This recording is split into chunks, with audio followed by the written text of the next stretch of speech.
At age 100, Benita Williber still has a healthy mind, body, and spirit. I've given myself to the Lord, and I've left myself in His hands, and I have trust, and I have been very, very well taken care of. She's not alone. There's an unusually high concentration of centenarians in her hometown of Loma Linda, California.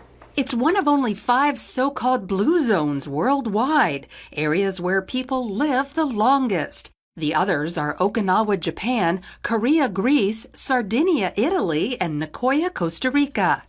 Loma Linda is an hour east of Los Angeles. About 250,000 people live here. The reason they're so healthy is because most of them are Seventh-day Adventists. On average, they live 10 years longer than most Americans. Dr. Larry Beeson has researched this phenomena for the last 50 years.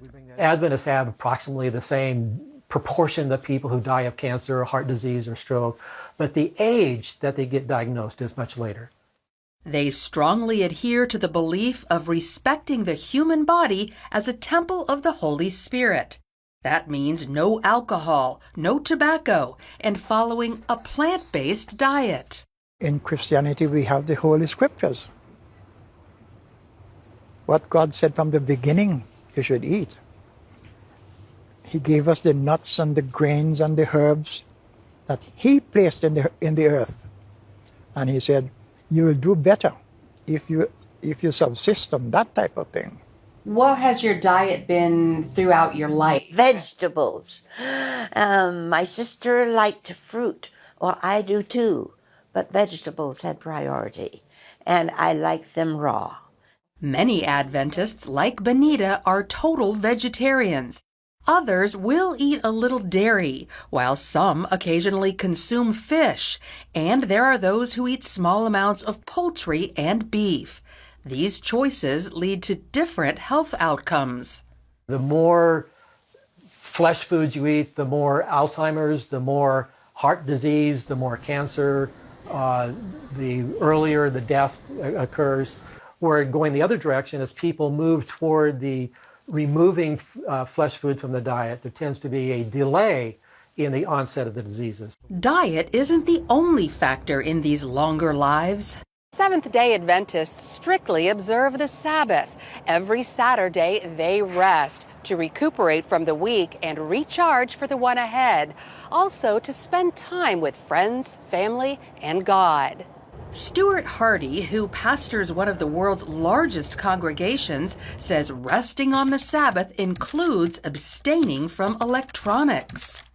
Any of those things that kind of take you back into work, we try and avoid those things. Now, it's not like it's a rule, but when you think about it, if there's anything that you're involved in during the week, if you go back to that, then you're not really taking a break from it.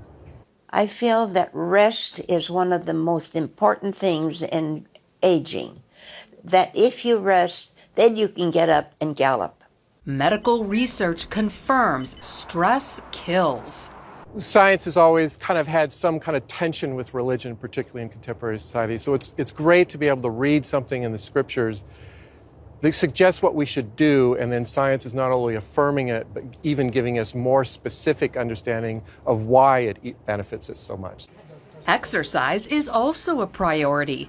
Throughout her life, Benita was extremely active. Now she only has the strength to walk, which she does every day.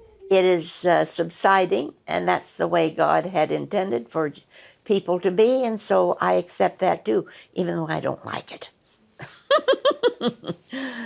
Adventists are able to stick to their healthy lifestyle because they're surrounded by others living the same way. My mother used to keep us in the straight and narrow way by saying, now be careful with the company you keep. So look to the Seventh-day Adventists who live an average of 10 years longer than the rest of us. They exercise and observe the Sabbath. They avoid alcohol, tobacco, and meat, all within a social network that reinforces that behavior. Lori Johnson, CBN News.